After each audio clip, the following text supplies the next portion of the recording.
everybody, this is Dr. Andy over at the Wellness Way offices located in Green Bay, Appleton, and Waukesha, Wisconsin, and I'm actually the lead clinician in our Waukesha office, which is just outside of Milwaukee, Wisconsin. And what I want to do today is I want to talk to you about probably the number one thing that we see in our office consistently, and that is thyroid problems. The reason why thyroid problems are just so massive is 80% of women in this country do have a thyroid condition. That is not our statistics. Look it up. This is actual medical statistics. And so I want to take you through today what's wrong with the thyroid, why so many things go wrong in the first place, and what we do in our offices to help. It's mainly women, men too, but mainly women overcome these thyroid problems. And so the number one question I get in my office is, doc, I had my blood test done, my thyroid was tested, and my test came back normal. And yet I'm still fatigued, I don't feel good, I'm cold all the time, my hair is thinning. Why is that? The biggest reason why this is happening is because doctors are not testing it correctly in the first place. And I know that sounds a little bit arrogant, but really you have to look at the anatomy of the thyroid and then the anatomy of the body, physiologically, what's happening, what's making it go wrong. And so another question that I get is when I take our patients through the proper testing, what we need to look at, they ask me all the time, then, well, why isn't my doctor doing this? And the answer is very simple. If there's not a solution to that problem, they're not going to test it. So if you can read between those lines, if there's no drug for it, they're not going to test it. And I know that sounds crazy, but when you really look at what's happening, it really makes sense, and that's what we're going to take you through. When it comes to diagnosed thyroid conditions, there's basically two solutions, levothyroxine, Synthroid. Those help for a little bit, but the problem is what drug does not have a side effect, and they're not good long-term solutions. And that's the way they treat everything, is one cure for everything. If you have a bad thyroid, this is what they're going to do. If you have high cholesterol, high blood pressure, there's a drug for everything. And you got to look at this totally different. We have to approach this as, is there a problem with the liver, problem with the adrenal glands? Could there be too much vaccine toxicity, heavy metal toxicity? Could there be food allergies? You have to look at each specific person, do some digging, do some testing, find out what's attacking that thyroid in the first place so that you get people on the path to that recovery. When it comes to treating the thyroid, you have to look at other organs in the body and what's happening with our immune system. So here's what the thyroid does. It helps us metabolize, helps us lose weight and maintain a healthy weight. So people that don't have a healthy thyroid can have problems with that. It can be cold a lot, have thinning hair, just different metabolic conditions. And the nice thing is when you get the thyroid up and working the way that it's supposed to, all of a sudden these women come in and say, oh my gosh, I have a much easier time losing weight now. I feel so much better. I have so much more energy through the day. So when we look at the thyroid, you have to look at all the hormones in the body and how everything is working together. The thyroid and the adrenals are so connected, and in medical testing, they never test one or the other. And so for men, it's so much easier, and this is why we don't get a lot of thyroid problems, is we basically have one hormone that we're working with, that's testosterone. And it's either at a good level or if it's not, and if it's not, that's when we have health problems.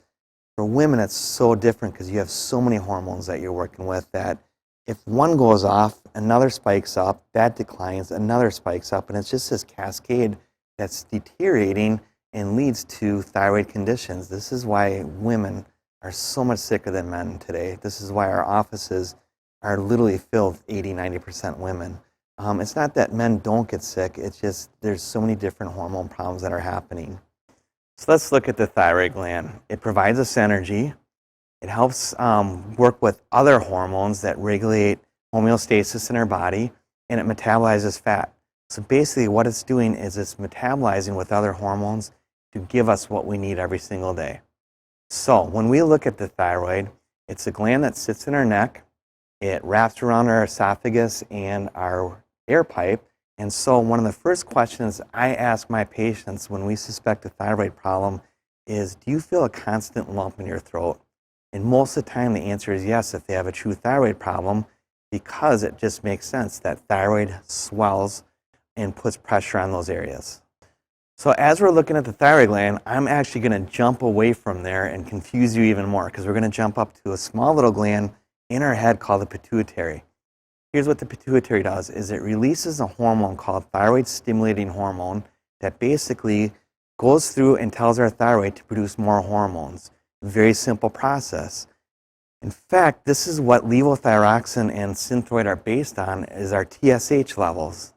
Now think about that. Does that really make sense? Is they're given a drug for the thyroid that actually targets a hormone in the pituitary. So a lot of times we got to ask that question, is really what they're doing making sense in the first place? And here's the other thing, is these drugs were based on 1973 values. We're in 2014 right now, and they're still based on 1973 values. Does not make any sense whatsoever. Now let's jump back down into the thyroid. Okay, so our pituitary gland has thyroid stimulating hormone, which goes to our thyroid to tell it to create more T4 and T3. Now, T4 is an inactive hormone. Our body can't readily use it, but it needs to be converted to T3, which is the active hormone that our body actually uses. And this conversion happens in our body, in our organs, mainly in our liver. So let me ask you this. If you have a thyroid condition, or if you're on thyroid medication, has your doctor even looked at where this conversion is taking place or what's making it not happen in the first place? You always got to remember to ask that question. The other thing we got to look at then is reverse T3, which is another hormone created by the body, and it's in place if our thyroid hormones come up too much. If they do, that puts us in hyperthyroidism, which is another condition that women have to be medicated for. And so you got to look at all these different things. And so a lot of times doctors will only test TSH. Now they're starting to add some T4, sometimes T3, but that's as far as they will ever go. And so I get that question all the time, well, why don't they test my reverse T3? And the bottom line is because insurance companies usually don't pay for that. And so if they're in a plan, they will kick that doctor right out of the plan. So who's really has your best interest in working your thyroid? You got to always ask that question. So medically, when they do this incomplete testing, when they don't even put reverse T3 on a test, they're not going to find out the cause. And ladies, you're going to be on meds the rest of your life, I guarantee it. And so again, if somebody's on meds, it might not be the smartest thing to take them off right away, but you got to find the solution to help weed off of that. And so we don't have the right tools. We're working in the completely wrong paradigm if we don't have that test. And so really what brings up reverse T3, trying to shunt those hormones down, is basically it comes down to the adrenal glands. The adrenal glands are worn out, and a lot of these women are just completely stressed out. Again, when I talk about stress, it's who stresses more, men or women? Women all the time. And again, that's not criticizing. That's how you guys are made.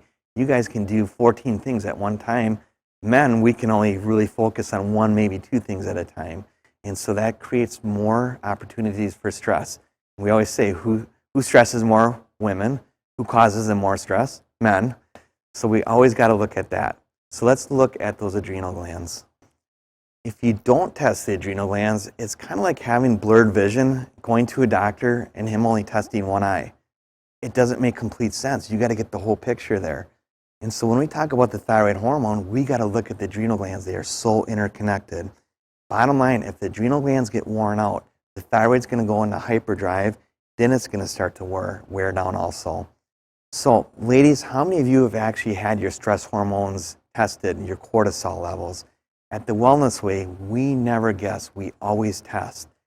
This is why when we work with the thyroid, we're also always testing the adrenal glands, our stress glands, seeing what those cortisol levels are. If they're too low, if they're too depleted, it's going to kick up that reverse T3 and cause havoc in our thyroid. Ladies, how many of you have actually had your adrenal glands tested along with your thyroid? When we get patients in our office, it's usually really low. And so what we see all the time is women that are fatigued, no energy through the day, and a lot of them almost catch their second wind at night. And if that's you, I'm telling you, you're going to be sick.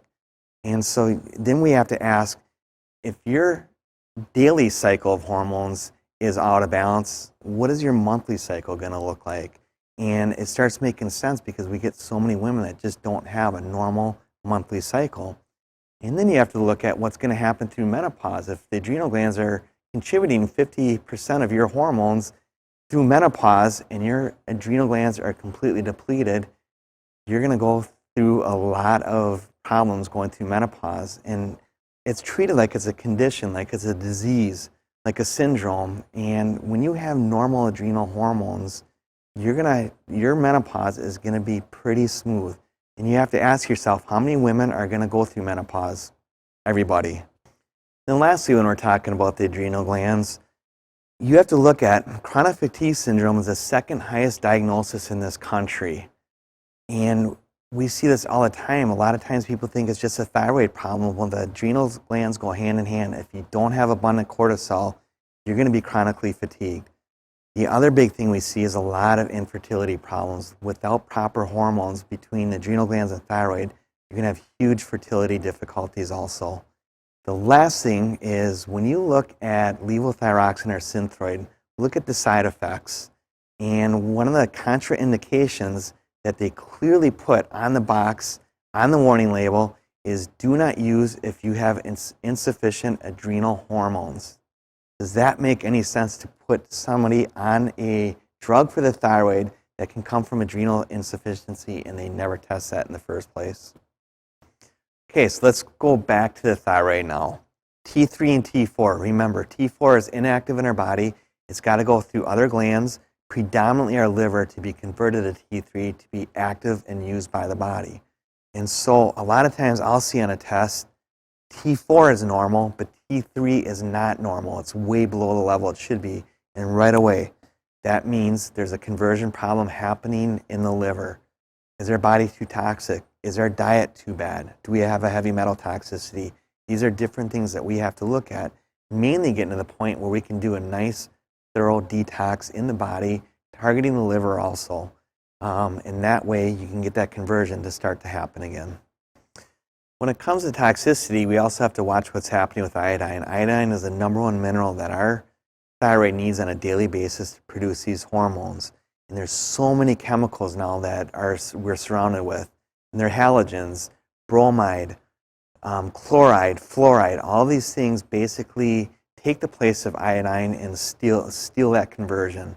Bromide is found in our breads and a lot of our different wheat products. Fluoride in our toothpaste, chloride in our water supply. And so all these different things can stop that conversion from happening. So looking at the thyroid, we have to look at the whole body, including what the immune system is doing. Autoimmune disease is the number one cause of hypothyroidism across the board. Hashimoto's, Graves' disease. And it's the number one undiagnosed process that's happening with that thyroid. And again, you have to go back to the question, why is it so undiagnosed? If there's no drug for it, they will not test it. And so we have to look at different antibodies that could be attacking the thyroid or the thyroid hormones. And that's thyroid peroxidase and thyroid globulin antibodies. So when we look at thyroid peroxidase, it's an enzyme that's normally found in the body that helps the thyroid produce its thyroid hormones. And what we have to do is we have to look at thyroid peroxidase antibodies that is an immune reaction that's happening in the body that basically attacks those thyroid hormone production from ever taking place. And so that's a really, really important test parameter that we have to do with the whole thyroid panel. Lastly, on a thyroid test, we have to look at thyroid globulin antibodies, which again is an inflammatory response happening in the body, an autoimmune condition that can attack the thyroid and the thyroid hormones, leading to underproduction, leading to the whole cascade of problems that women come in our office in the first place. You really have to get to the bottom of that. And so what can cause this autoimmune inflammatory response in the first place? You have to look just basically at diet. 80% of our immune system lies in our GI, so if you have a gut problem, you're going to have an inflammatory immune problem, and that can turn into a whole autoimmune attack in the thyroid. We have to look at gluten sensitivities. You have to look at if there's been a long-term infection. Is there any heavy metal toxicity? Is there too much estrogen in the body? Has there been birth control for too long? So all these different parameters can lead to those antibodies attacking that thyroid. So here's the bottom line. At the Wellness Way clinics, we never guess, we always test. We're not going to just start throwing different herbs and supplements at a person expecting their thyroid gland to heal or their adrenal glands to come up and start producing the hormones that we need. And so what we do is we start off with simple x-rays, believe it or not, an x-ray of the thyroid or of the neck to actually see thyroid inflammation. We can take an x-ray of the middle section to see if there's inflammatory processes going on in the GI. Beyond that, what you want when you're getting your thyroid tested is you definitely want the TSH, which most doctors do, T3 and T4, which a lot of them do. But you'll never see them do this. You need a reverse T3. You need thyroid peroxidase. You need thyroid globulin antibodies. You need your cortisol levels from your adrenal glands. And there's just so many things that we can tell in from those test results in helping our patients get better. So we hope we answered some of your questions concerning the thyroid and given you a roadmap to recovery and helping you get back to your normal energy levels and everything else that could be happening. Please do not hesitate to ever contact any of our offices if you have any of these conditions.